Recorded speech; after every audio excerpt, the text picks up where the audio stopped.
তাহলে আমরা আমাদের সন্তানকে দ্বীনি ইলম শিক্ষা দিব, সেটা মক্তবে হোক, মাদ্রাসায় হোক, যেখানেই হোক। আলেম হতে হবে বিষয়টা এমন না, নেককার সন্তান হতে হবে, ভদ্র হতে হবে, ইসলাম প্রেমিক হতে হবে। এজন্য সন্তানকে ধর্মীয় জ্ঞান শিক্ষা দিবেন। আপনারা আপনাদের সন্তানগুলিকে মুক্তব পড়াচ্ছেন না, এই মুক্তব আপনার টাকাও দিচ্ছেন না, হুজুর ফ্রি পড়াচ্ছেন বলা যায়, সরকার থেকে টাকা নিয়ে। আপনারা পাঠান, বারবার বলি কথাগুলি, এই সন্তানগুলি 10 বছর পর যুবক হবে, এই সন্তানগুলি গ্রামের মুরব্বী হবে, একসময় অবৈধ কাজে জড়িত হতে পারে।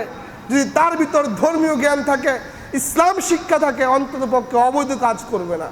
এবং মা বাবা মরে যাওয়ার পর সন্তান যখন দোয়া করবে, রব্বির হামহুমা কামা রব্বায়ানি সগীরা, একদিন হাদিস শুনলাম, এই দোয়ার মাধ্যমে মা বাবার সম্মান অনেক বেড়ে যায়।